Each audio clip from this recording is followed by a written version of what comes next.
இன்னைக்கு நம்ம பார்க்க போறது ப்ராஃபிட் ஃபேக்டர் பத்தி பார்க்க போறோம். ப்ராஃபிட் ஃபேக்டர்னா என்னன்னா, ஒரு ஸ்ட்ராட்டஜி நீங்க வச்சிருக்கீங்க.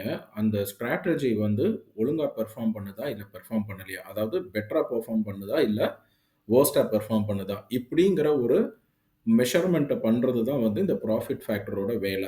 இப்போ ப்ராஃபிட் ஃபேக்டர்ல உங்களோட ஸ்கோர் வந்து லெஸ் தேன் 1ன்னு வந்துருச்சுன்னா, இங்க போட்டிருக்கோம் இல்லையா? ஸ்கோர் வந்து லெஸ் தேன் 1ன்னு வந்துருச்சுன்னா, அது ஒரு லூசிங் ஸ்ட்ராட்டஜின்னு அர்த்தம். நீங்க எவ்வளோதான் அந்த ஸ்ட்ராட்டஜில போய் நீங்க ட்ரேட் பண்ணினாலும், நீங்க ப்ராஃபிட் பண்ண போறதில்லங்கிறது தான் வந்து அந்த ப்ராஃபிட் ஃபேக்டர் வந்து சொல்லுது. 1ங்கிற நம்பர் உங்களோட பெர்ஃபார்மன்ஸ்ல காட்டிடுச்சுன்னா, நீங்க பிரேக் ஈவன்ல இருக்கீங்க. அதாவது நீங்க எய்தர் ப்ராஃபிட்லயும் நீங்க பண்ணல, நீங்க லாஸும் பண்ணிட்டு இருக்கல. ஒரு மாரி நேரோவா வந்து அந்த ஸ்ட்ராட்டஜி போயிட்டுருக்கு. பெரிய லெவல்ல அதுல அ பிரயோஜனம் கிடையாதுங்கிறது தான் ஈவன் 1ம் அப்படிதான் சொல்லுது. 1 டூ 1.5ங்கிறது வந்து மார்ஜினலா நீங்க ப்ராஃபிட்ல இருக்கீங்க. இன்னும் கொஞ்சம் இம்ப்ரூவ் பண்ணினீங்கன்னா, நீங்க பெட்டரா பெர்ஃபார்ம் பண்ணலாங்கிறது தான் வந்து அந்த 1.5. அதேமாரி குட் பெர்ஃபார்மன்ஸ்ன்னு வரணும்னா, நீங்க உங்களோட ப்ராஃபிட் ஃபேக்டர் வந்து அட்லீஸ்ட் 2 ஆவது இருக்கணும் உங்க ஸ்ட்ராட்டஜில. 3ங்கிற ப்ராஃபிட் ஃபேக்டர் வந்ததுன்னா, உங்களோட ஸ்ட்ராட்டஜி வந்து எக்ஸலன்ட்டான ஸ்ட்ராட்டஜின்னு அர்த்தம். மோர் தேன் 3ன்னு காட்டுச்சுன்னா, நீங்க எக்ஸலன்ட்டா உங்களோட ஸ்ட்ராட்டஜி வந்து பெர்ஃபார்ம் பண்ணிக்கிட்டு இருக்குன்னு அர்த்தம்.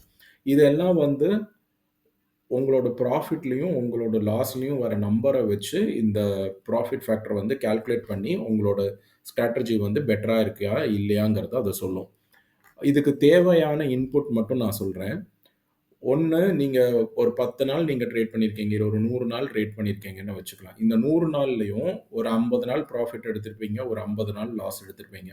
ஸோ, உங்களோட ப்ராஃபிட் எல்லாத்தையும் நீங்க கால்குலேட் பண்ணி டோட்டல் அ ஓவரால் ப்ராஃபிட்ங்கிற நம்பர நீங்க எடுத்து வச்சிரணும். அதே மாரி எவ்வளோ தூரம் லாஸ் பண்ணியிருக்கீங்கங்கிற 50 டேஸ்க்கு உண்டான லாஸ நீங்க கணக்கு பண்ணி, அதனோட ஓவரால் லாஸ வந்து நீங்க எடுத்துட்டு வரணும். இப்ப நான் ட்ரேட் பண்ணிட்டு இருக்கேன்னு வச்சுக்கலாம். நான் ஒரு ஸ்ட்ராட்டஜி ட்ரேட் பண்றேன். 100 நாள் நான் ட்ரேட் பண்ணிட்டேன். அந்த 100 நாள்ல 60 நாள் நான் ப்ராஃபிட்ல இருக்கேன். 40 நாள் வந்து நான் லாஸ்ல இருக்கேன்னு வச்சுக்கலாம். இந்த 60 நாள் நான் ப்ராஃபிட் எடுக்கும்போது, நான் ரூ. 60,000 வந்து நான் சம்பாதிக்கிறேன். அதே மாதிரி நான் லாஸ் பண்ணும்போது 40 ட்ரேட்ல லாஸ் பண்ணினதுல நான் ரூ. 40,000 வந்து லாஸ் பண்ணிட்டேன்னு வச்சுக்கலாம். இப்ப என்னோட ப்ராஃபிட் கால்குலேட்டர் பட்டன் நீங்க கிளிக் பண்ணினீங்கன்னா, இந்த இடத்துல வந்து ஸ்கோர் சொல்லிடும். என்னோட ஸ்கோர் வந்து 1.5ன்னு சொல்லிடும். It's a good performance. ஏன்னா, ஒவ்வொரு அமௌண்ட் அதாவது நான் ரூ. 1 நான் லூஸ் பண்ணினேன்னு சொன்னா, நான் ரூ. 1.5 வந்து நான் நெக்ஸ்ட் ட்ரேட்ல வந்து நான் சம்பாதிக்கிறேன்னு அர்த்தம். இத மாதிரி கால்குலேட் பண்ணி உங்களோட ஸ்கோர் வந்து மோர் தேன் 1 இல்லன்னா வந்து மோர் தேன் 2 இருந்ததுன்னு சொன்னா, நீங்க பண்ணிட்டு இருக்கிற ஸ்ட்ராட்டஜி வந்து பெட்டரான ஸ்ட்ராட்டஜின்னு அர்த்தம். இப்போ ஒரு ட்ரேடர் இருக்காரு. அவரோட கிராஸ் ப்ராஃபிட் பார்த்தீங்கன்னா, அவர் ப்ராஃபிட் எடுக்கும்போது ரூ. 10,000 ப்ராஃபிட் பண்ணிடுறாரு. ஆனா, அவரு லாஸ் பண்ணும்போது அவர் ரூ. 20,000 லாஸ் பண்றாருன்னா, நீங்க ப்ராஃபிட் கால்குலேட் பார்த்தீங்கன்னா, எவ்வளோ வருது? 0.50 தான் வருது. It's a loss making strategy. அவர் ரூ. 1 அவர் லூஸ் பண்ணும்போது, அவரால வந்து 0.50 தான் அவரால வந்து சம்பாதிக்கவே முடியுது.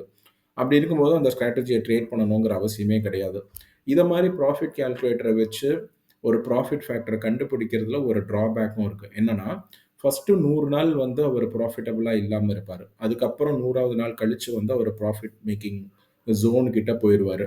இந்த கால்குலேட்டர் என்ன பண்ணும்னா, அந்த 100 நாளைக்கு வந்து லாஸ் மேக்கிங் ஸ்ட்ராட்டஜின்னு தான் அது சொல்லிட்டே வரும். ஏன்னா, லெஸ் தேன் 1ன்னு இருக்கிறனால அது லாஸ் மேக்கிங் ஸ்ட்ராட்டஜின்னு சொல்லிடும்.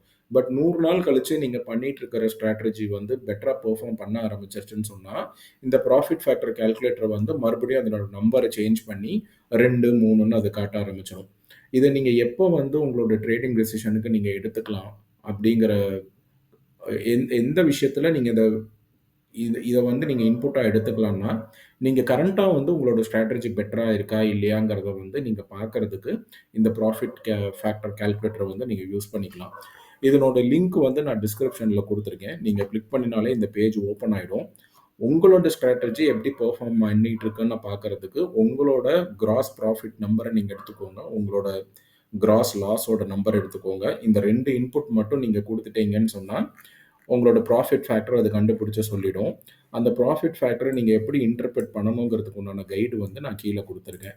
இத பேஸ் பண்ணி உங்களோட ஸ்ட்ராட்டஜி எப்படி பெர்ஃபார்ம் பண்ணிட்டு இருக்குங்கிறத நீங்க அனலைஸ் பண்ணிக்கலாம். நாளைக்கு வேற ஒரு வீடியோல நான் உங்கள பார்க்குறேன். இந்த வீடியோல ஏதாவது உங்களுக்கு டவுட்ஸ் இருக்கு, இல்ல ஏதாவது கேட்கணும்னு நெனச்சா நீங்க கமெண்ட் செக்ஷன்ல போஸ்ட் பண்ணுங்க. நான் அட்ரஸ் பண்றேன். Thank you.